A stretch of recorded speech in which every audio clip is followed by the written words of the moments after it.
నమస్తే.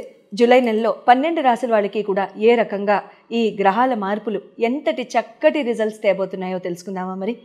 అయితే ఈ గ్రహాల యొక్క మార్పుల రీత్యా మీ గోచారాల రీత్యా అంటే వ్యక్తిగత గోచారాలు అనేవి కూడా ఉంటూ ఉంటాయి కదండి. ఈ గ్రహాల మార్పుల రీత్యా వచ్చే మార్పులు ఎలా ఉంటాయంటే ఈ 12 రాశి వాళ్ళకి కూడాను ఎప్పుడు నేను చెప్పే పాయింటే, కాకపోతే కొత్తగా చూస్తున్న వాళ్ళకి ఈ పాయింట్ అర్థం కావాలని నేను మళ్ళీ నొక్కి ఒక్కానిస్తూ ఉంటాను.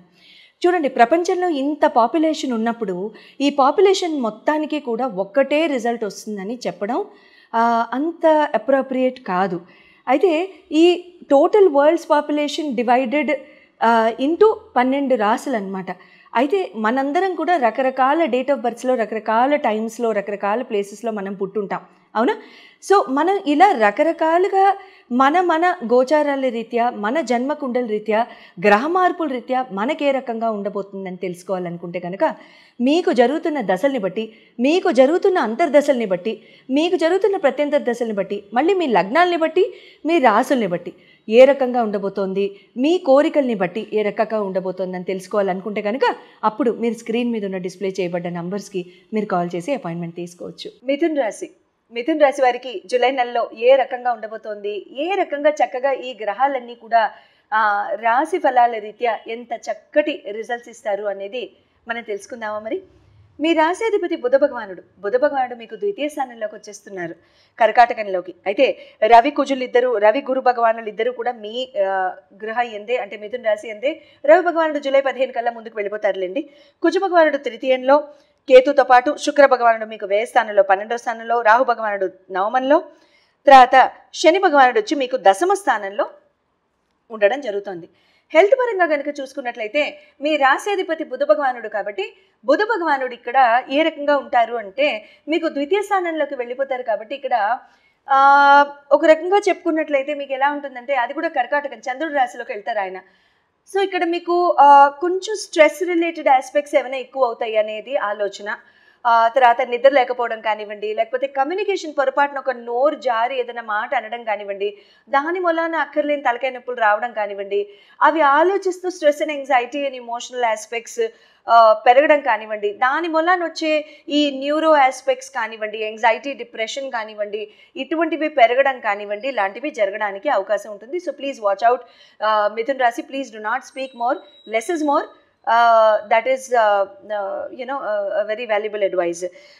తర్వాత మీకు నరాల నొప్పులు కానివ్వండి, లేకపోతే మెడ నరాల నొప్పులు కానివ్వండి, భుజాల నొప్పులు కానివ్వండి, ఇటువంటివి, లేకపోతే స్కిన్ ర్యాషెస్ కానివ్వండి, స్కిన్ ప్యాచెస్ కానివ్వండి, ఆయింట్మెంట్ అయినా పెట్టుకోవాల్సిన అవసరం రావడం కానివ్వండి, జరగడానికి అవకాశాలు ఇక్కడ ఉంటూ ఉంటాయి.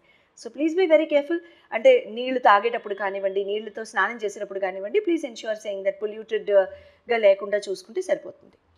ఎడ్యుకేషన్ అండ్ ప్రేమ వ్యవహారాలు, లవ్ అఫేర్స్ కనుక చూసుకున్నట్లయితే మీకు పంచమాధిపతి శుక్ర భగవానుడు అవుతాడు.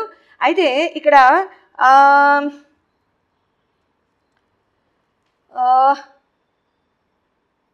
మీకు పంచమాధిపతి ఆయన మీకు 12వ స్థానంలో ఉన్నారు కదా. ఓకే, మీకు ఇక్కడ ఎలా ఉంటుంది అని అంటే అండి, వ్యర్థపు ఖర్చులు, వ్యర్థపు ఆలోచనలు ఈ రెండు కొంచెం ఎక్కువ అవుతూ ఉంటాయి అన్నమాట. అంటే 1కి 4 సార్లు అంటే ఎడ్యుకేషన్ పరంగా ఇది చేద్దాము అది చేద్దాము అని అనుకుని ఇక్కడ పెట్టచ్చు, ఈ ఇన్స్టిట్యూషన్లో చేరచ్చు, ఆ కోర్సులో చేరచ్చు అని అనుకోవడం, లేకపోతే ఇక్కడ ఫీజు కట్టేసేయడం, మళ్ళీ ఇంకో రెండో చోట కట్టేసేయడం, లేదా అది బాగోలేదని మళ్ళీ ఇంకోటి హాస్టల్లో చేరదాం అనుకోవడం, తర్వాత హాస్టల్ నచ్చకపోవడం, తర్వాత మళ్ళీ ఇంటికి రావడం, వాళ్ళు డబ్బులు వాపసు ఇవ్వకపోవడం పేరెంట్స్కి, ఇటువంటివి జరగడానికి అవకాశాలు ఉంటూ ఉంటాయి. లేకపోతే ఒక దగ్గర చేరిన తర్వాత మళ్ళీ ఈ కోర్స్ కాదు వేరే కోర్స్ అనుకోవడం, లేకపోతే ప్రేమ వ్యవహారాల్లో కాస్త ఖర్చులు అధికంగా ఉండడం కానివ్వండి, ఇలాంటివి జరుగుతూ ఉంటాయి.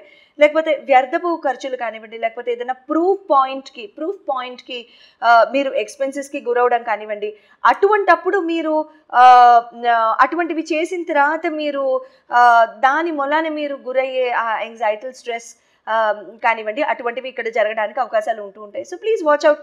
అవన్నీ కూడా ఆనందానికి పెట్టేది ఏదైనా ఉంటే పర్వాలేదండి, ఇబ్బంది ఏం లేకపోతే అది అన్నెసెసరీ ఎక్స్పెన్స్ కానివ్వండి, లేకపోతే ఏదైనా అన్నెసెసరీ వ్యర్థపు ఆలోచనలు కానివ్వండి, అటువంటివి అయితే మాత్రం ఒకసారి ఆలోచిస్తే మంచిదని నా ఉద్దేశం. తర్వాత వైవాహిక జీవితం, మ్యారిటల్ లైఫ్ కనుక చూసుకున్నట్లయితే మీకు ఇక్కడ గురు భగవానుడు అవుతారు కాబట్టి మీకు సప్తమాధిపతి, ఆయన మీకు మీ గృహం యందే ఉన్నారు కాబట్టి మంచిదే. ఒక రకంగా ఆలోచన పరంగా బాగుంటుంది, కమ్యూనికేషన్ పరంగా బాగుంటుంది, మంచి చెడు చెప్తూ ఉంటారు మీ మ్యారిటల్ పార్ట్నర్కి ఎప్పుడూ కూడా. ఆ రకంగా కనుక చూసుకున్నట్లయితే కూడా చాలా చాలా బాగుంటుంది, ఇబ్బంది అంటూ ఏమి ఉండదు. ఒక రకంగా లాస్ట్ ఇయర్ కంటే కూడా this year is much better అని చెప్తాను నేను మిథున రాశి వారికి. సో ఇద్దరు కలిసి గ్రో అయ్యి ఇవాల్వ్ అయ్యే టైం ఇది. So please grow, please evolve together. That's what a marriage is. Two people should be together and two people should have a beautiful companionship. And, eppudu cheppukuntu undali. You should keep, boosting each other in every sense possible. That I think matters a lot in a union or a companion, because there is adi kaakunda inka vere aspect anedi ikkada undadandi. Because now as a psychologist and as a therapist also, this is what I tell clients or patients all the time. Keep evolving together. Marriage is not a business partnership, and marriage is something which you grow together, you evolve together, and I think that makes more sense. So I think that's better. Career and business paranga kanaka చూసుకున్నట్లయితే నవమ దశమాధిపతులు కనుక మీరు చూసుకున్నట్లయితే శని గురువులు అవుతారు.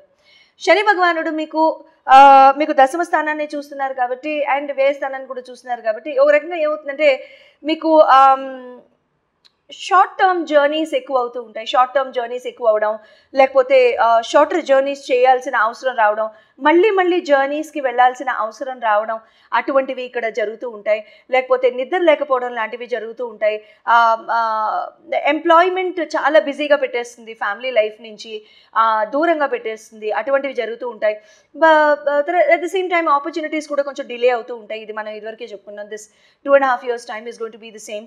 And గురు భగవానుడు కూడా మీకు దశమాధిపతి, కెరీర్ ఆపర్చునిటీస్ మీకు ఇక్కడ ఉన్నారు కాబట్టి అదొక బ్లెస్సింగ్ అండ్ ఇన్ డిస్గైజ్ అని చెప్తాను నేను ఇక్కడ ఏముంటుందంటే మీకు ఆపర్చునిటీస్ రావడం, మీకు గ్రోత్ పెరగడం, మీకు నాలెడ్జ్ పెరగడం, నలుగురిని కలవడం, లేకపోతే మీరు అంటే సీనియర్స్ దగ్గర నుంచి బాగా నేర్చుకోవడం లాంటివి కూడా ఇక్కడ చాలా చక్కగా ఉంటాయి. It's like a blessing in disguise అనమాట, గురు భగవానుడు అక్కడ మీ రాశి అందు ఉండడం. సో మీ వ్యక్తిగత జన్మకుండల్లో మీకు ఎటువంటి మార్పులు వస్తున్నాయి అనేది కనుక మీరు తెలుసుకోవాలని అనుకుంటే స్క్రీన్ మీద డిస్ప్లే చేయబడిన నంబర్స్కి కాల్ చేసి మీరు అపాయింట్మెంట్ తీసుకోవచ్చు. అయితే ఇక్కడ ప్రతి రాశి వాళ్ళు కూడా ఈ నెలలో చేసుకోదగిన లేకపోతే చేసుకుంటే మంచిది, ఒక మంచి ఆలోచన అనుకుంటే కనుక రోడ్డు మీద ఉన్న ఈ తిరుగుతూ ఉంటాయి కదండి కుక్కలు, సునకాలు, వాటికి చాలా చక్కటి ఆహారం ఏదైనా మీరు ప్లేట్లో కానీ చక్కగా వినయపూర్వకంగా ప్లేట్లో కానీ పేపర్లో కానీ పెట్టడానికి ప్రయత్నిస్తూ ఉండండి. కుజకేతులు ఇద్దరు కలిసి ఉన్నారు కాబట్టి అట్ ద సేమ్ టైం కూర్చుని ఉంటే కుక్క మంచిది. అట్ ద సేమ్ టైం కుక్కలు తినలేదని మీరు బాధపడాల్సిన అవసరం ఏం లేదు. యథావిధిగా ప్రతి నెల కూడా మనం హనుమాన్ చాలీస, ఇది 9 నంబర్ కాబట్టి హనుమాన్ చాలీస చదువుకుంటాం కాబట్టి 2 సార్లు ప్రతిరోజు హనుమాన్ చాలీస చేయడానికి ప్రయత్నించండి. అట్ ద సేమ్ టైం ఇక్కడ ఓం నమ శివాయ జపం కూడా 108 సార్లు మీరు ప్రతిరోజు కనుక చేసుకున్నట్లయితే జీవితం చాలా చక్కటి మార్గాన్ని చూస్తుంటుంది. లేకపోతే కంగారు కానీ, లేకపోతే మనస్పర్ధలు కానీ, గొడవలు కానీ ఏ రాశి వాళ్ళు వెళ్లకుండా ఈ జూలై నెలలో మనల్ని మనం కాపాడుకోవచ్చు. శుభం.